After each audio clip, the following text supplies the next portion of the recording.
Hai, Assalamualaikum warahmatullahi wabarakatuh. Saya Elwin Holidah, program studi ekonomi syariah semester 2A. Saya akan menjelaskan tentang etika bisnis dalam manajemen keuangan. Sebelum itu, saya akan menjelaskan tentang definisi etika bisnis. Etika bisnis adalah aspek penting dalam membangun hubungan bisnis dengan pihak lain. Ada dua hal yang harus kita perhatikan dalam berbisnis. Yang pertama adalah memerhatikan kepentingan dan menjaga perasaan orang lain. Yang kedua adalah mencegah terjadinya salah paham dengan orang lain. Karena masing-masing budaya atau negara mempunyai etika bisnis yang berbeda. Yang selanjutnya adalah definisi manajemen keuangan.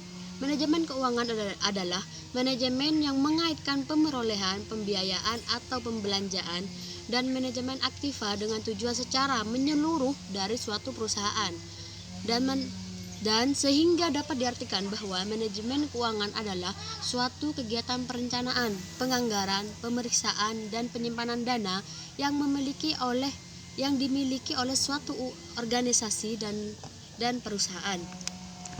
Tujuan manajemen keuangan adalah untuk memaksimalkan nilai perusahaan.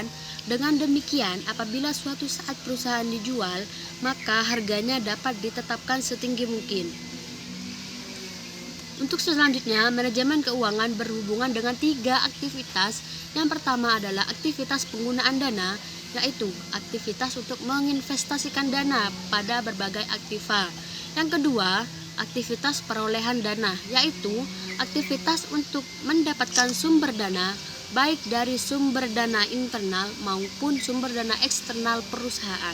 Yang ketiga adalah aktivitas pengelolaan aktiva, yaitu setelah dana diperoleh dan dialokasikan dalam bentuk aktiva, dana harus dikelola seefisien mungkin. Fungsi manajemen keuangan itu ada 8. Yang pertama, perencanaan keuangan. Yang kedua, penganggaran keuangan. Yang ketiga, pengelolaan keuangan. Yang keempat, pencarian keuangan. Yang kelima, penyimpanan keuangan. Yang keenam, pengendalian keuangan. Yang ketujuh, ada pemeriksaan keuangan. Dan yang terakhir adalah pelaporan keuangan. Peranan etika bisnis dalam manajemen keuangan perusahaan itu ada 3. Yang pertama, bertanggung jawab terhadap 3 keputusan pokok manajemen keuangan: pemerolehan, pembiayaan atau pembelanjaan, dan manajemen aktiva secara efisien. Yang kedua, meningkatkan pertumbuhan ekonomi sehingga kesejahteraan masyarakat meningkat. Yang ketiga, menghadapi tantangan dalam mengelola aktiva secara efisien dalam perusahaan yang terjadi pada persaingan antar perusahaan, perekonomian dunia yang tidak menentu, perubahan teknologi, dan tingkat inflasi dan bunga yang berfluktuasi.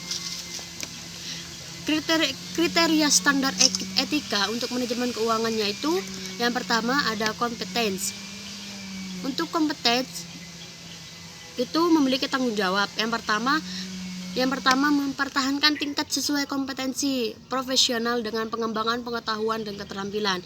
Yang kedua, melakukan tugas profesional sesuai dengan hukum, peraturan, dan standar teknis. Yang ketiga, menyiapkan laporan lengkap dan jelas untuk memperoleh informasi yang relevan dan dapat dipercaya. Yang kedua, ada confidentiality. Confidentiality memiliki tanggung jawab. Yang pertama ada menahan diri dari mengungkapkan informasi rahasia yang diperoleh dalam pekerjaan, kecuali bila diizinkan atau keperluan hukum untuk melakukannya. Yang kedua, menginformasikan pada bawahan mengenai kerahasiaan informasi yang diperoleh dalam pekerjaan dan memantau kegiatan mereka untuk menjamin pemeliharaan kerahasiaan. Yang ketiga, ada menahan diri dari untuk menggunakan informasi rahasia yang diperoleh dalam pekerjaan untuk keuntungan tidak etis atau ilegal, baik secara pribadi atau melalui pihak ketiga. Yang terakhir ada objektivitas. Manajemen keuangan memiliki tanggung jawab untuk mengkomunikasikan informasi secara adil dan objektif dan mengungkapkan penuh semua informasi relevan yang dapat diharapkan untuk mempengaruhi pemahaman pengguna dimaksudkan dari laporan, komentar, dan rekomendasi yang disampaikan. Baik, cukup sampai di sini penjelasan saya kali ini. Terima kasih atas waktunya. Assalamualaikum warahmatullahi wabarakatuh.